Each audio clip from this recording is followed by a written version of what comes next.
Hello and welcome back to another video. Before we dive into the details about product pages, content, search engine optimization and so on, I really would like to touch on the subject of the Buybox. I know we briefly went over it in the last video when it came to speaking about Amazon.com, Amazon Warehouse, FBM and FBA. Yes, you have different viewing options, of course. The one on the left is being shipped from Amazon and being sold by Amazon. You have to be careful with this option. Just because it says it's being sold by Amazon doesn't automatically mean that it's being sold by Amazon, since you have the vendor-seller possibility. The one at the middle is the FBA option. This basically means that it's being shipped from Amazon, but it's being sold by the seller himself. And the one on the right is the FBM option, which means that it's being sold and shipped from the seller itself. In rare instances, Amazon leaves the buy box open. When you look for answers why they're doing that, they usually say that the prices are too high and that's why they decided to leave the buy box empty. Here is an overview of the most important buy box requirements according to seller logic. We just touched on the shipping method of the seller, and of course the price, including shipping costs, is very important, and how long it would take for the product to arrive at their final destination. Make sure that the deliveries are on time, never overpromise, make sure that you stand, that you give them what they want and make sure that they're not disappointed. It also plays an important role how long it would take you to get back to customers' requests. This should not be longer than 24 hours. And of course, you can find the same information on Amazon Seller Central. They go into detail about how you can win the buy box. And one of the reasons, or one of the possibilities for sure, is that you have to price your items competitively.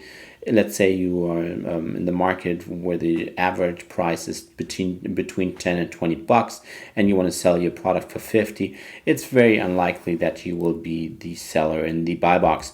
Make sure that you offer faster shipping and free shipping, and also provide great customer service. I know that sounds like a given, but I know it isn't. Make sure that you're always on top of things and keep stock available. There are a few more things I want to mention before we're done for today. I don't have a buy box, so I don't get in. Well, just keep in mind that if you open up a new Amazon seller account and you decide you want to ship on your own, that there's a 90-day trial period. And of course, if you go with the option of FBA, that's not really relevant to you. And always keep it in the back of your head that Amazon can cancel your buy box authorization at any time. There could be several reasons for that. The most important is price gimmicking. And this goes for both external price fixings as well as internal price gimmicking. So if you're thinking about changing your prices, really take a closer look from all angles. Think about it long and hard if that's the right choice that you want to make, because it could lead to the worst case scenario, which would be the withdrawal of the buy box.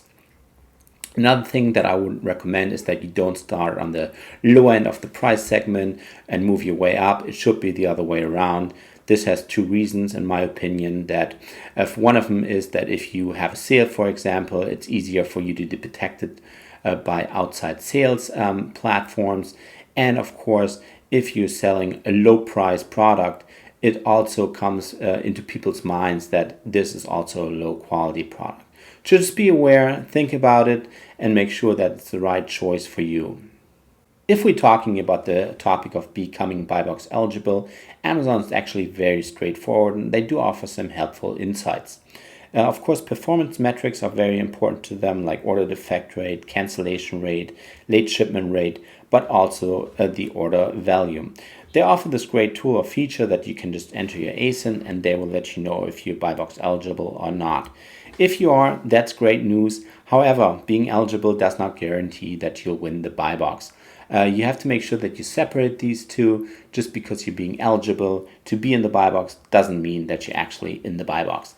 And in the bottom, they go into more details on what you can do to increase your chances to be in the buy box. But we already talked about those.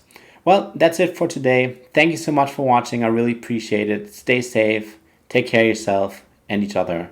Till next time. Bye-bye.